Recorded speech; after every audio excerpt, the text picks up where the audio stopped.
Hi everyone.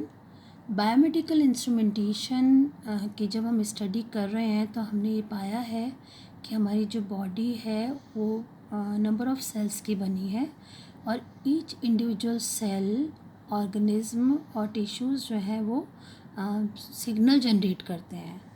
तो उन signals को हमें बॉडी पर भी पिक करना होता है और समटाइम्स सर्जरी के समय भी पिक करना होता है ताकि उन सिग्नल्स से पता कर सकें कि पर्टिकुलर ऑर्गन की वर्किंग कैसी है। अब इन सिग्नल्स को हम पिक कैसे करते हैं इसको समझने के लिए हमें बायोइलेक्ट्रोड थ्योरी और हाफ सेल पोटेंशियल के बारे में स्टडी करना होगा। तो आज इस वीडियो लेक्चर में हम इलेक्ट्रोड थ्योरी और हाफ सेल पोटेंशियल के बारे में स्टडी करेंगे। सबसे पहले हम जानेंगे कि बायोइलेक्ट्रोड है क्या। हम जानते हैं कि हमारी बॉडी आयनिक पोटेंशियल जनरेट करती है और हमारे पास जो कन्वेंशनल मेथड्स हैं सिग्नल्स को पिक करने के, वो इलेक्ट्रॉनिक और इलेक्ट्रिकल सिग्नल पिक कर सकते हैं। तो अब हमारे सामने ये क्वेश्चन आता है कि आयनिक पोटेंशियल को कैसे पिक किया जाए। हमें क्या करना होगा कि आयनिक पोटेंशियल को इलेक्ट्रिकल पोटेंशियल में कन्वर्ट करना होगा, यानी एक फॉर्म ऑफ एनर्जी दूसरी फॉर्म ऑफ एनर्जी में कन्वर्ट हो रही है। तो कौन सा डिवाइस है जो एक फॉर्म ऑफ एनर्जी को दूसरी फॉर्म ऑफ एनर्जी में कन्वर्ट करता है? वो ट्रांसड्यूसर कहलाता है। ट्रांसड्यूसर हमेशा एक फॉर्म ऑफ एनर्जी को दूसरी फॉर्म ऑफ एनर्जी में कन्वर्ट करते हैं। यहाँ पर आयनिक पोटेंशियल को इलेक्ट्रिकल पोटेंशियल में कन्वर्ट करना है और जो डिवाइस आयनिक पोटेंशियल को इलेक्ट्रिकल पोटेंशियल में कन्वर्ट करता है उसको इलेक्ट्रोड बोलते हैं।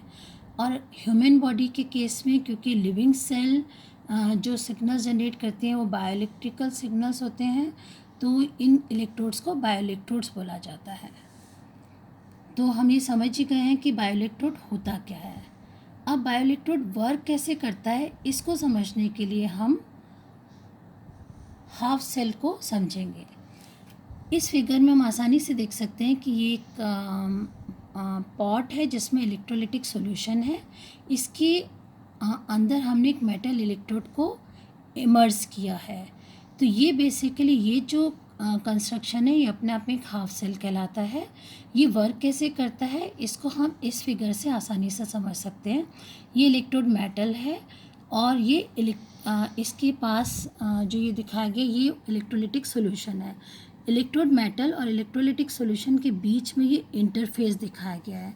तो जैसे ही हम मेटल इलेक्ट्रोड को इलेक्ट्रोलिटिक सॉल्यूशन में इमर्स करते हैं तो इस इंटरफेस पर रिएक्शन स्टार्ट हो जाती है। जो मेटल जिस एटम का बना होता है वो एटम इलेक्ट्रॉन्स रिलीज़ करना चालू कर देता है और वो मेटल जो है वो आयन में कन्वर्ट हो जाता है और सॉल्यूशन में जो मेटल आयन होते हैं वो इलेक्ट्रॉन्स लेके मेटल एटम में कन्वर्ट होना चालू हो जाते हैं। तो इस इंटरफेस रीजन पे एक डबल लेयर जनरेट हो जाती है जिसमें पॉजिटिव आयंस की एक लेयर होती है और एक नेगेटिव आयंस की लेयर होती है। और ये जो डबल लेयर है ये बेसिकली स्पेस चार्ज रीजन भी कहलाती है। और इस लेयर के कारण जो इन दोनों के बीच में जो पोटेंशियल डिफरेंस होता है वो हाफ सेल पोटेंशियल कहलाता है।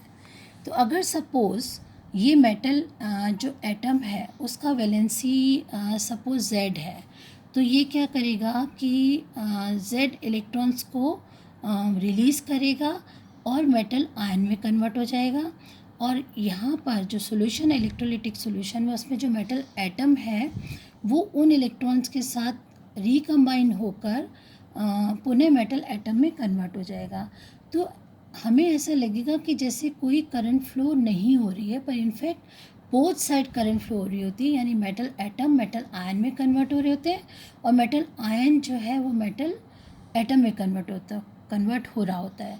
तो जब इक्विलिब्रियम आता है तो ऐसा प्रतीत होता है, ऐसा फील होता है कि कोई बेसिकली करंट फ्लो नहीं हो रही, पर दोनों साइड रिएक्शंस इक्वल हो रही होती है।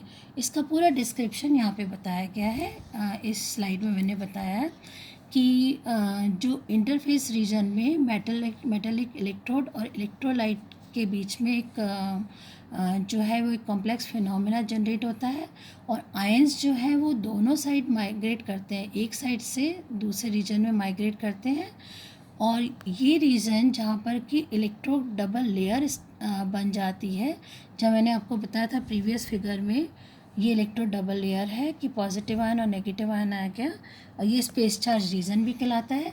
इक्विलिब्रियम पे ये रिएक्शन है कि मेटल एटम जो है वो जेड इलेक्ट्रॉन्स को रिलीज़ करके मेटल आयन में कन्वर्ट हो रहा है, और दूसरी डायरेक्शन, ये एरो दोनों साइड डायरेक्शन दिखा रहा है, और मेटल जो आयन है वो जेड इलेक्ट्रॉन के साथ कंबाइन होकर मेटल एटम में कन्वर्ट हो रहा है। तो ये जो बेसिकली जो नेट ऐसा प्रतीत होता है कि कोई करंट फ्लो नहीं हो रही, पर इनफैक्ट जो दोनों हमारे पास लेयर आ जाती हैं पॉजिटिव चार्ज की और नेगेटिव चार्ज की, जो यहाँ पे आपको बताया गया पॉजिटिव चार्ज की लेयर और ये नेगेटिव चार्ज की लेयर, इन दोनों के बीच का जो पोटेंशियल डिफरेंस है वो ही हाफ सेल पोटेंशियल कहलाता है। ये फिगर मैंने आपकी बुक में से लिया है ताकि आपको अगेन एक्सप्लेन मैं कर सकूं कि ये वर्क कैसे करता है।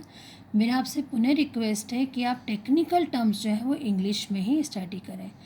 इसमें बहुत अच्छे से समझाया गया है कि किस तरह से बेसिकली ये मेटल इलेक्ट्रोड है, ये इलेक्ट्रोलिटिक सॉल्यूशन है, इनके बीच के इंटरफेस के ऊपर यहाँ पर ये कॉम्पैक्ट लेयर जो स्पेस चार्ज रीजन है, यहाँ पर कॉम्पैक्ट लेयर बन गई इंटरफेस फील्ड में पॉजिटिव चार्ज आयंस की और नेगेटिव चार्ज आयंस की, और जो इलेक्ट्रोलिटिक सॉल्यूशन है उसमें डिफ्यूज लेयर बन जाती है। तो ये जो कॉम्पैक्ट लेयर में ये जो दोनों हमें स्पेस चार्ज रीजन मिला है, इन दोनों के बीच के डिफरेंस ही हमारा हाफ सेल पोटेंशियल है।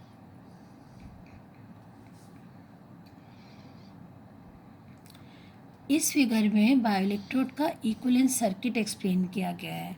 इनफैक्ट जब भी हम बायोइलेक्ट्रोड को यूज़ करते हैं स्किन के ऊपर, सपोज यूज़ कर रहे हैं, तो स्किन के ऊपर एक इलेक्ट्रोलाइट लगाया जाता है, इलेक्ट्रोलाइट पेस्ट टाइप पहले अप्लाई किया जाता है, उसके ऊपर इलेक्ट्रोड फिक्स किया जाता है।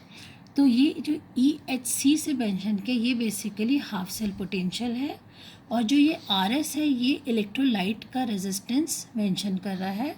और अगर हम इस चीज़ को समझें कि एक लेयर तो बन गई स्किन की और दूसरी लेयर है हमारी इलेक्ट्रोड की, और उन दोनों के बीच में इलेक्ट्रोलाइट है, तो ये एक लेयर स्किन की जो एक प्लेट की तरह वर्क करती है, एक लेयर जो इलेक्ट्रोड की वो दूसरी प्लेट की तरह वर्क करती है, और इलेक्ट्रोलाइट जो है उन दोनों के बीच में डाइलेक्ट्रिक की तरह वर्क करता है। तो एक तरह का ये पैरेलल प्लेट कैपेसिटर बन जाता है। तो जो CD है वो बेसिकली ये रिप्रेजेंट कर रहा है कि जो कैपेसिटेंस है इलेक्ट्रोड इलेक्ट्रोलाइट इंटरफेस के कारण जो कैपेसिटेंस है उसको रिप्रेजेंट कर रहा है, और RD जो है वो इलेक्ट्रोड इलेक्ट्रोलाइट इंटरफेस का रेजिस्टेंस रिप्रेजेंट कर रहा है। तो RD और CD कुल मिला के ये इलेक्ट्रोड इलेक्ट्रोलाइट के इंटरफेस के कारण जो इम्पिडेंस है वो है। तो ये अपने आप में पूरा ये बायो इलेक्ट्रोड का बेसिकली इक्विवेलेंट सर्किट हमें शो कर रहा है। और जब भी हम जैसे इस फिगर में बताया है कि जब भी हम इलेक्ट्रोलिटिक सॉल्यूशन में एक हम जो बेसिकली एक हम इलेक्ट्रोड जब इमर्स करते हैं तो ये अपने आप में ये हाफ सेल होता है। तो ये एक बेसिकली हाफ सेल बनता है, और ये इसका इक्विवेलेंट सर्किट है। जब भी हमें बॉडी पे किसी भी बॉडी के किसी दो पॉइंट पे अगर हमें बायो पोटेंशियल मेज़र करना है तो हमें ऐसे दो बायो इलेक्ट्रोड की रिक्वायरमेंट होगी, और उस बायो इलेक्ट्रोड का मतलब ये एक बायो इलेक्ट्रोड का इक्विवेलेंट सर्किट हो गया, ये दूसरे बायो इलेक्ट्रोड का इक्विवेलेंट सर्किट है। ये फिगर अगेन आपकी बुक से लिया गया है, और ये दो पॉइंट्स जो हमने डिसाइड किया उसके बीच में हमारा बॉडी के फ्लूइड का रेजिस्टेंस है, और ये दो पॉइंट्स के बीच में हमारा जो डिफरेंस पोटेंशियल डिफरेंस आ रहा है वो बॉडी के किन्हीं भी दो पॉइंट्स के बीच में हम बायो पोटेंशियल को मेज़र कर सकते हैं। होप आपको बायो इलेक्ट्रोड थ्योरी और हाफ सेल पोटेंशियल के बारे में जो मैंने एक्सप्लेन किया वो अच्छे से समझ में आ गया होगा।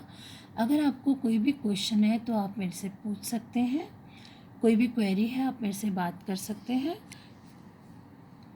Thank you.